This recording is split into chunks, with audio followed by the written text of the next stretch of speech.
जब भी भारत की सुरक्षा की होती है तो एक नाम जरूर सामने आता है, अजीत डोभाल। लेकिन ये सिर्फ एक नाम नहीं है, ये अपने आप में एक पहेली है। तो आज हम इसी पहेली के कुछ हिस्सों को जोड़ने की कोशिश करेंगे और समझेंगे कि कौन है अजीत डोभाल। जरा सोचिए, एक स्पाई की जिंदगी कितनी सीक्रेट हो सकती है, इतनी कि उसके अपने परिवार को भी उसकी असली दुनिया की भनक तक ना लगे। एक कहानी है कि अजीत डोभाल की पत्नी को पता ही नहीं था कि जिन मेहमानों के लिए वो खाना बना रही थी वो असल में खतरनाक मिलिटेंट्स थे। ये किस्सा आप कह सकते हैं उनकी उस जिंदगी की एक छोटी सी झलक है जो उन्होंने हमेशा परछाई में जी है।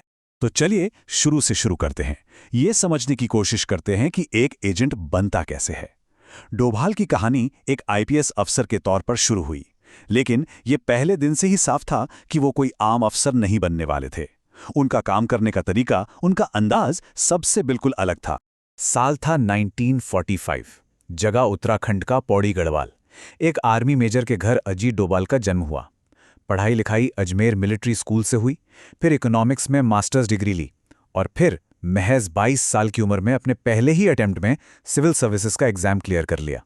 मतलब करियर की शुरुआत जबरदस्त थी। पुलिस फोर्स ज्वाइन करते ही उनकी पहली बड़ी पोस्टिंग हुई केरला में, और सामने थी 1971 के थलासेरी दंगों की चुनौती। अब देखिए, जहां ज्यादातर ऑफिसर फोर्स इस्तेमाल करने की सोच रहे थे, डोभाल ने अपना दिमाग चलाया। उन्होंने पहले तो खुफिया जानकारी जुटाई, फिर दंगे भड़काने वाले लीडर्स को आइडेंटिफाई किया और सीधा उन्हीं से जाके बात की। यहां तक कि लूटा हुआ माल भी वापस करवाया। और इसका नतीजा क्या निकला? सिर्फ एक हफ्ते में बिना एक भी गोली चलाए दंगे खत्म हो गए। कह सकते हैं कि यह डोभाल स्टाइल की पहली झलक थी। केरल वाली कामयाबी की खबर दिल्ली तक पहुंचने में देर नहीं लगी और यहीं से अजीत डोभाल की एंट्री हुई इंटेलिजेंस ब्यूरो यानी आईबी में।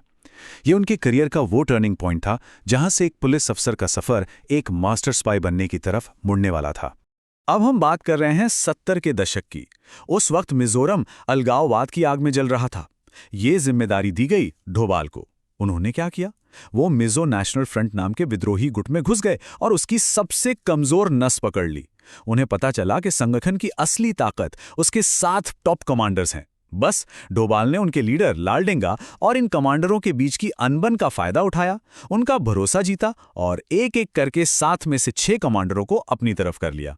कहते हैं कि बाद में खुद लालडेंगा ने कहा था कि डोभाल ने उनके पास शांति समझौते के अलावा कोई और ऑप्शन ही नहीं छोड़ा था।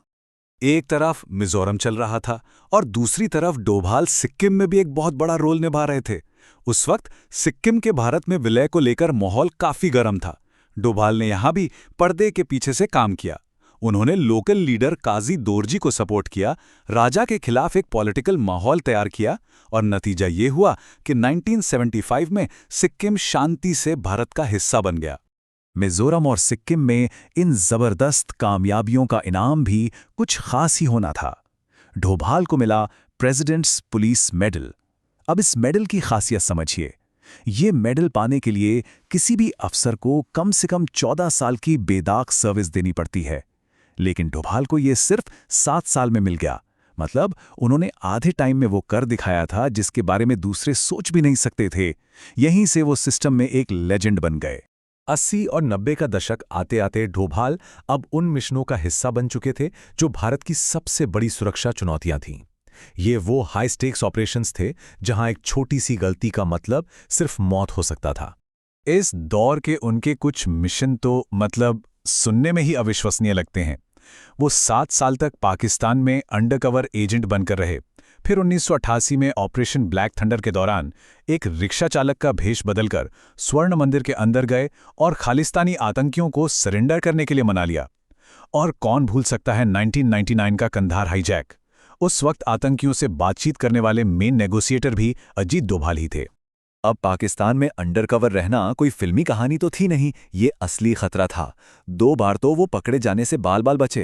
कहते हैं एक बार एक मज़ार पर किसी की नज़र उनके कान के छेद पर पड़ गई और उसने पहचान लिया कि वो मुस्लिम नहीं है। एक और बार एक महफिल में उनकी नकली दाढ़ी ही निकलने लगी थी। सोचिए, ये किस्से हमें बताते हैं कि वो हर पल मौत के कितने करीब से गुजर रहे थे। तो एक स्पाई के तौर पर डोभाल अपने करियर के पीक पर थे, लेकिन अब कहानी में एक नया ट्विस्ट आने वाला था। जासूसी के साथ साथ अब सियासत का खेल भी शुरू होने वाला था और ये उनके करियर का वो फेज था जब उनके फैसलों पर सवाल उठने शुरू हुए। सबसे बड़ा विवाद जुड़ा है कश्मीर की पॉलिटिक्स से। अब देखिए, कहानी के दो वर्जन हैं। कांग्रेस का कहना है कि मुफ्ती मोहम्मद सईद ने अपनी मर्जी से पार्टी छोड़ी थी, लेकिन इंटेलिजेंस सर्कल्स में एक अलग ही कहानी चलती है। कहा यह जाता है कि असल में अजीत डोभाल ने ही मुफ्ती को कांग्रेस तोड़ने और अपनी नई पार्टी पीडीपी बनाने के लिए मनाया था। अगर यह सच है तो इस एक कदम ने कश्मीर की राजनीति का पूरा नक्शा ही बदल कर रख दिया।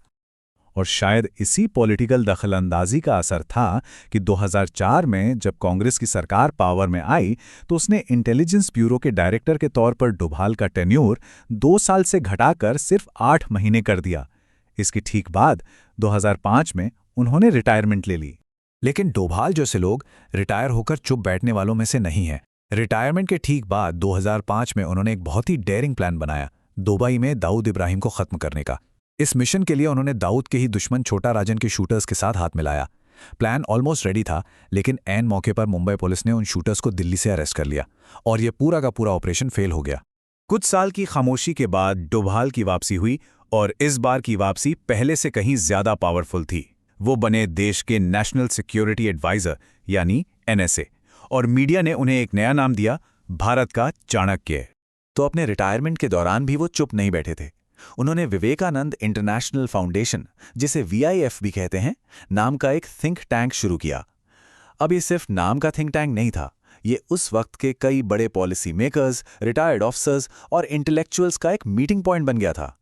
कहा जाता है कि VIF ने 2011 के एंटी करप्शन मूवमेंट के लिए एक वैचारिक जमीन तैयार करने में भी बड़ा रोल प्ले किया, वो आंदोलन जिसने आगे चलकर देश की पॉलिटिक्स ही बदल दी। NSA बनते ही डोभाल ने भारत की सिक्योरिटी पॉलिसी में एक बहुत बड़ा बदलाव किया। वो एक नई डॉक्ट्रिन लेकर आए जिसे कहते हैं डिफेंसिव ऑफेंसिव। इसका सीधा सा मतलब था कि अब भारत सिर्फ अपने ऊपर हुए हमलों का जवाब नहीं देगा, बल्कि खतरे को जड़ से खत्म करने के लिए दुश्मन की टेरिटरी में घुसकर एक्शन लेगा। ये इंडिया की फॉरेन पॉलिसी में एक बहुत बड़ा और एग्रेसिव शिफ्ट था। लेकिन कहते हैं ना, जितनी बड़ी ताकत उतने बड़े विवाद। NSA के तौर पर डोभाल का कार्यकाल भी कंट्रोवर्सीज से दूर नहीं रहा। उनके एक बेटे शौर्य डोभाल के थिंक टैंक इंडिया फाउंडेशन पर विदेशी डिफेंस कंपनियों से स्पॉन्सरशिप लेने के आरोप लगे।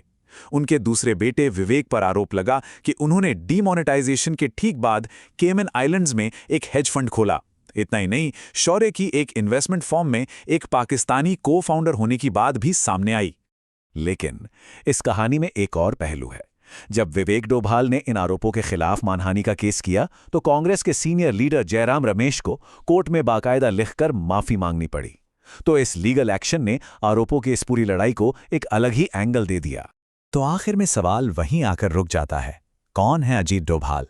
क्या वो एक ऐसे देशभक्त हैं जिसने भारत की सुरक्षा के नियम ही बदल दिए, या फिर वो सत्ता के एक ऐसे माहिर खिलाड़ी हैं जो अपने मकसद को पूरा करने के लिए सही और गलत के बीच की लकीरों को धुंधला कर देते हैं? शायद उनकी शख्सियत एक सिक्के की तरह है जिसके हमेशा दो पहलू होते हैं, और उनकी असली विरासत क्या होगी, इसका फैसला तो शायद आने वाला वक्त ही करेगा।